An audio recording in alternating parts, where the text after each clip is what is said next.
Well, thank you, Ken. You know, one thing about following someone like Danielle is it reminds me of going from the sublime to the ridiculous. This is pretty close to impossible. I'll just say that since you started with that kind of introduction, my co-conspirator, Linda Blumberg, who was with me every step of the way and cried every tear and also learned how not to organize the health reform bill process, was also part of that Clinton experience. And, you know, I think we're stronger for it. It did not kill us. And, in fact, of course, our country finally almost did the right thing. So what Ken wanted me to talk about was applying values and narratives to health policy debates over the next 3 years. That's good, because it assumes we'll live that long. And I'll just say, I'm pretty sure everyone in this room believes that access to affordable health care ought to be a right in these United States, as it is in all other rich and many not so rich countries that share our planet.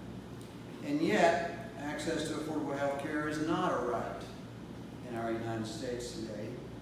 So I thought that maybe before we get into the details of health policy debates and how values language might help us resolve these debates in ways we might support in the months and years ahead, it's actually useful to ask ourselves this question: why?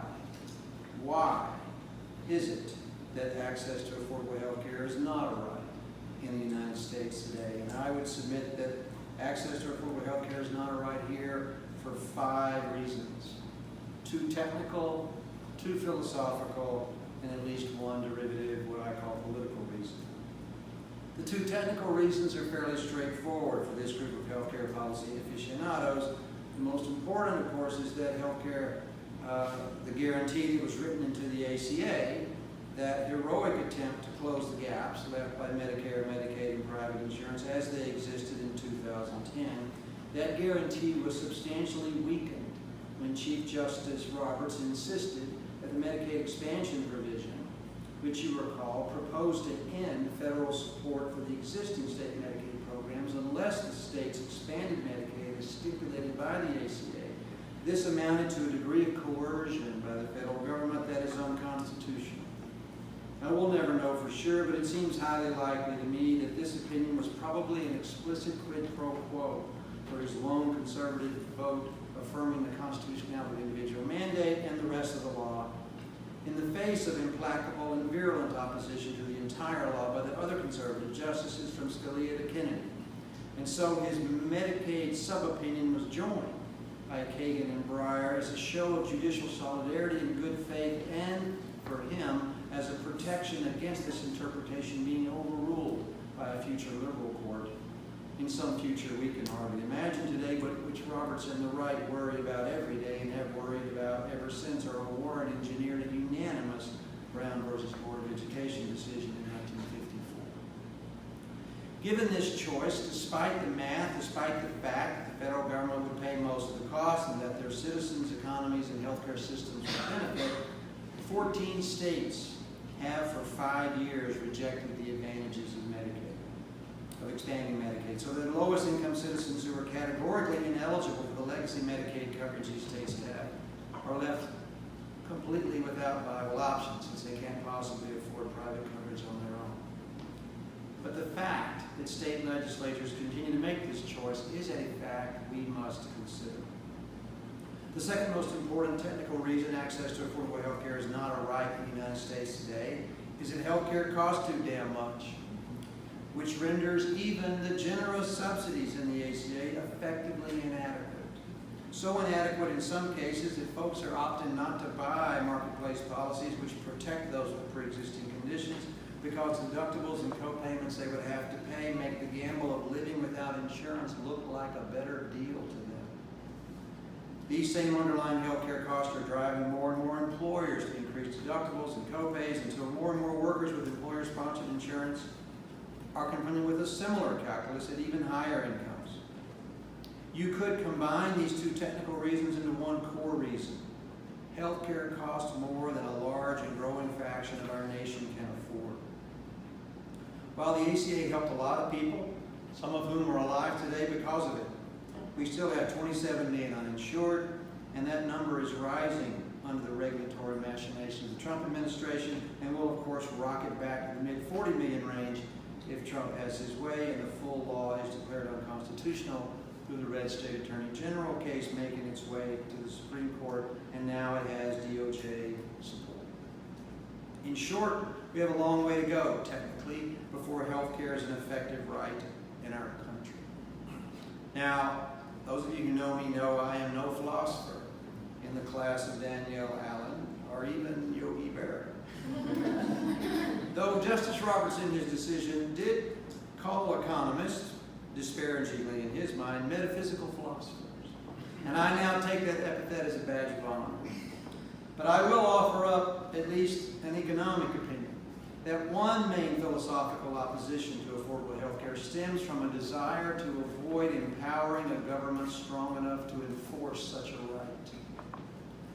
Let us return to the Declaration of Independence that Danielle so brilliantly led us through. After articulating that life, liberty, and the pursuit of happiness are among the inalienable rights, it goes on to say that to secure these rights, governments are instituted among men, deriving their just powers from the consent of the governed. Let me emphasize the phrase, the consent of the governed. According to the historian Pauline Maier in her great book, Ratification, a primary reason that majorities of delegates in the Southern States Conventions voted for the Constitution as it emerged from Philadelphia was precisely because it enabled us to create a federal government capable of taxing itself and thus of defending itself against the hostile world of empires.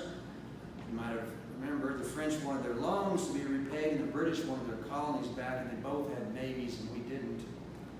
While it did this, it restricted the federal government's ability to abolish slavery. It was a quite artful compromise, really, needle threading, Venn diagram drawing, to maximize political support.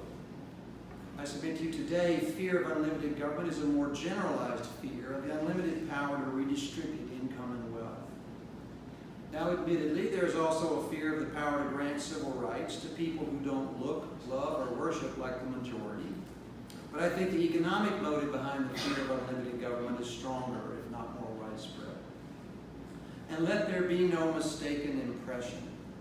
Access to affordable health care can be an effective right if and only if substantial resources are redistributed to those who cannot afford it in our American system.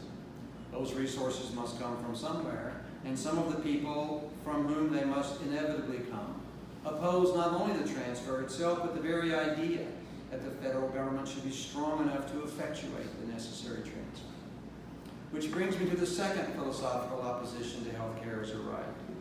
There are people in our country who believe that society would be weakened by a government guarantee of fundamental necessities, for which they believe people should be forced to work to earn enough to buy on their own or do without and suffer the consequences of deprivation.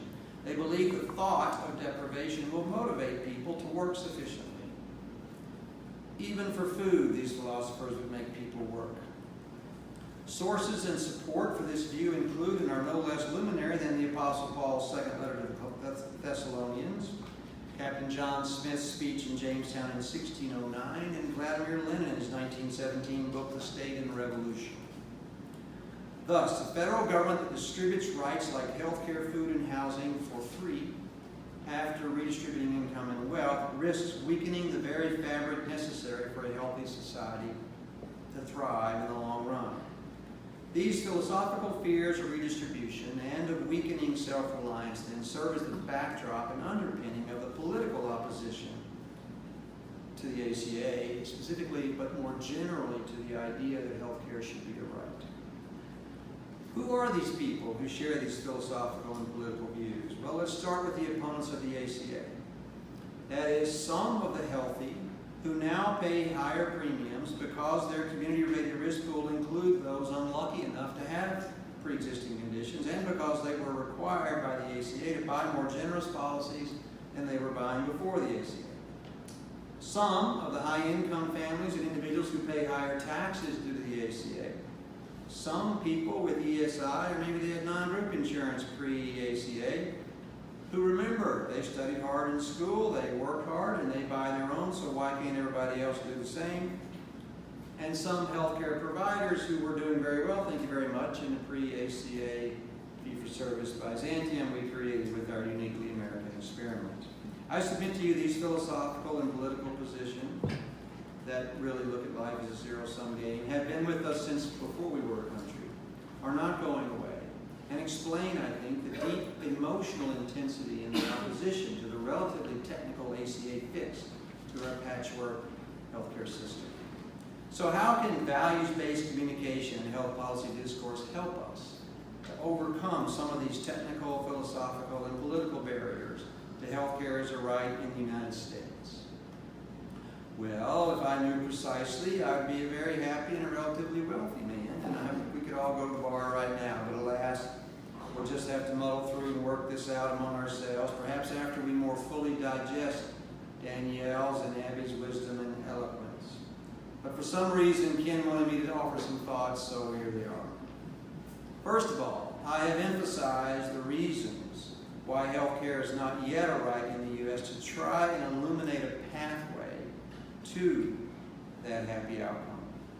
And at first blush, if you're paying attention, the natural responses to the barriers I laid out may seem inherently contradictory. Since the technical reasons can be combined to clarify that we did not redistribute enough through the ACA, and the philosophical and political reasons that healthcare is not yet a right coalesce into the position that the ACA tried to redistribute too much. How can a simple country health economist possibly square that circle? Can you say income-based sliding fee scale? What is the principle behind a statement that all must work to eat? In biblical, Jamestown, or early Soviet times, of relative deprivation and scarcity. I submit to you that Paul, John Smith, and Lenin all thought their constituents thought that work requirements imposed on all were fair to all. I think it's highly possible that the second philosophical objection to healthcare subsidies could at least be partially overcome if everyone pays something proportional to their ability to pay. Healthcare for all might be perceived as a lot more fair than it is in some circles now if the right to healthcare were more often linked with our equally strong commitment to the principle that all will pay their fair share in taxes and or premiums or out of pocket, to make clear that true, sustainable healthcare reform is not about making the few pay all so that the many can pay nothing. That kind of language is what raises fears of redistribution far beyond the super rich. And by the way, there's no way for us to afford healthcare for all or free tuition or more public housing or anything else we really want unless we raise taxes on a broad swath of our middle and upper middle classes, which they very well might consent to pay if they come to see the tax burden and the resulting more equitable distribution of goods and services and guarantees as far more fair than they see the tax and spend activities of our government today. This does not mean we have to or even should lay out exactly how we would propose to finance health care for all as a right in 2019 or 2020. And it does not mean but it does mean we might profit politically if we start talking about health care as a right and a responsibility of all citizens to help pay their fair share. Health care is a right and also a responsibility for all of us. This seems to me to capture the duality that was present in the declaration that Danielle just taught us. Rights are inalienable, but they are secured through the hard work of self-government. Now, I don't want to appear more naive than I actually am. I do believe there are greedy people who will always hide behind philosophical objection number one. They simply do not want a government that can tax them more than they are willing to pay, which will never be enough for our collective needs. But I submit to you that many opponents of the ACA could be won over to the side of healthcare is a right if they thought the combined tax and subsidy schemes were more fair in sharing responsibility than what they perceive to be true today. And this could be made, and thus could be made allies in the move to make our healthcare system more rational, fair, and sustainable. We are not going for unanimity here. We're talking 60% or so of all voters. And we're not that far, actually. We're far enough. We have work to do. But we need 60% or so of all voters to think that the big changes we will be asking the next Congress to legislate and the next president to implement are both reasonable and fair. Now, a big question probably looming in your minds and certainly in our Democratic candidates for president's minds is this. Is it better to declare allegiance to a specific health reform package and financing scheme? Maybe Bernie Sanders' version of Medicare for All, or Rosa DeLauro and Jen Schakowsky's Medicare for America bill. Or maybe just a more robust ACA fix bill than we have seen yet, but it's probably somewhere in Patty Murray's laptop. Or would it be better to keep the conversation as general as possible while linking the policy discourse to values like a right and a responsibility for all? I already told most of you in December, I think it's far wiser to avoid getting locked into any specific healthcare reform proposal going into the 2020 election, other than to say we are for all having access to affordable healthcare as a right. And now I would ask you to add, and as a responsibility. Those responsibilities, just like the access, must be executed fairly. It could be that it's quite fair for some people to pay absolutely nothing.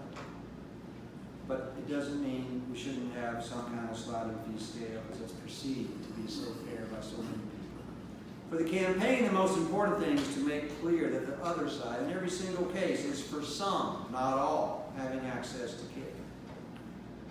Unfortunately, the Republicans in the 21st century have rejected the position that health care could ever be a right and responsibility of us all, and instead advocated it remain a privilege. And Trump's continued talk of full-blown ACA repeal shows they are actively working to keep it a privilege. It should be emphasized, but it should not be hard to contrast this position with that of all Democrats. There is an increasing amount of chatter about the specifics of Medicare for All options and the ACA fixed options and everything in between, including Medicare buy-ins, Medicare as is for all, which means fee-for-service and Medicare Advantage at the same time, Medicare Advantage for all, and a lot of variations thereof. It's useful and important to pay attention to these policy alternatives, but anyone who tells you they can predict exactly what will pass in 2021 or what the impacts on our delivery system will actually be is smoking stuff I can't afford. This does not mean check your idealism at the door. It means remain open-minded about how we can get to the promised land.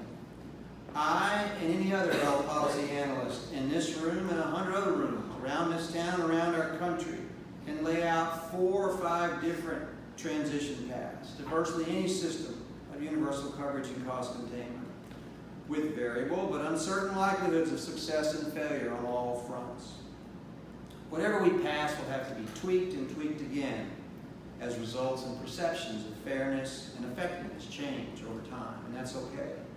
The overriding goal must be A, elect people who are supportive of health care as a right and a responsibility for all, and B, remind them of the value implications of the promises, of their promises, throughout 2019-2020, but let them and us all work out together legislative details in 2021, not before the Iowa caucuses. Where does that leave us on issues like drug prices and the continued ACA sabotage of the Trump administration? On drug prices, I think we have to acknowledge that the Trump administration's Secretary of HHS, Azar, has proposed a rather ecumenical attack on pharmacy benefit managers through the proposed regulations to eliminate rebates, and on Big Pharma through the proposed linkage of Part B prices to a weighted average of European Union prices. Each target is not happy with these proposals, which is prima facie evidence their ideas worth considering. Both these proposals walk up to the edge of what should happen whether we get Medicare for all or not, and that is straight up Medicare negotiation with drug companies.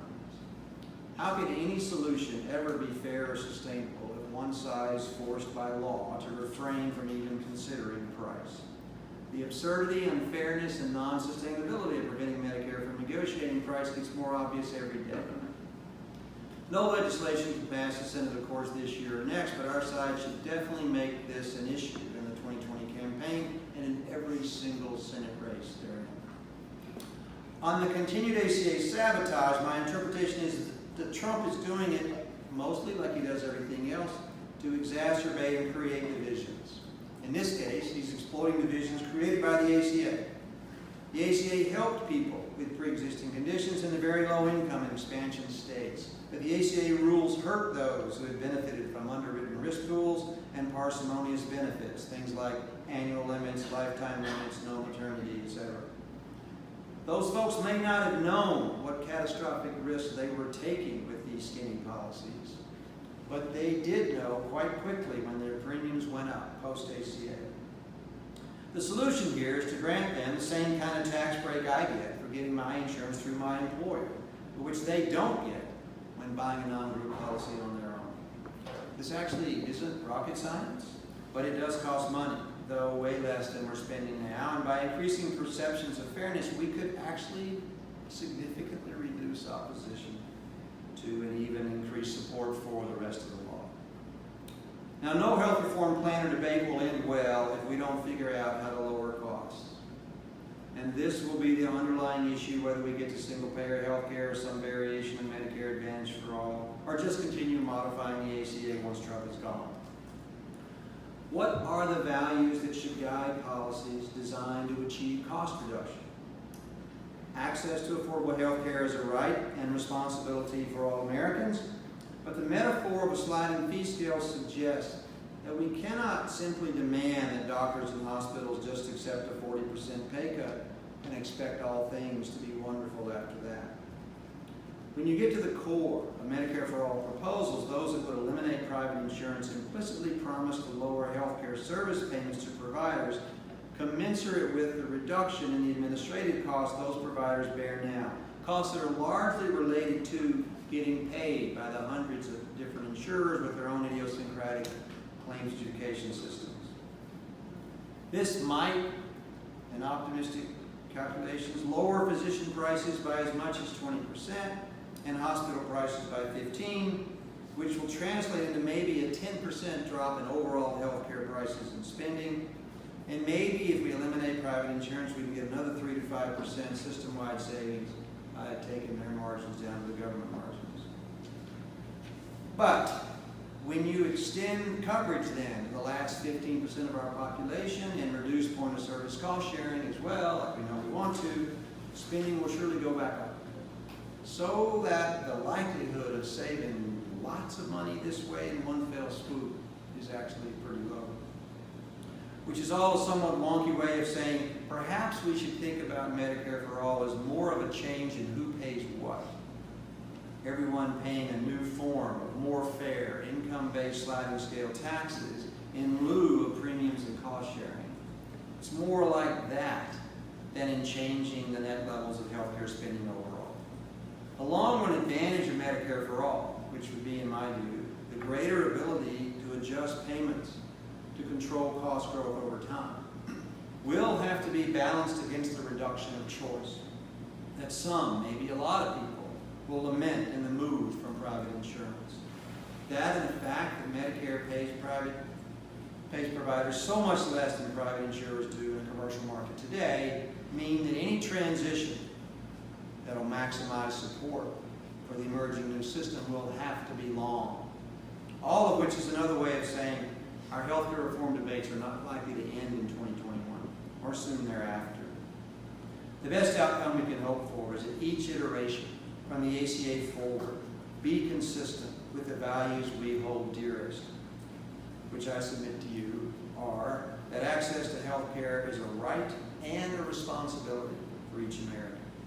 A spirited focus on the congruence of those values with specific policy details is best done after the elections are over, but should never be forgotten at any time. Linking these values to other policy areas during the coming campaigns and beyond. For example, every American also has the right to affordable housing. And every American has a right to live in an environment that is healthy, not toxic. And every American has a responsible role to play in making these rights real and effective. These would seem to me to be natural extensions and good places to start a deeper conversation about what kind of country we want.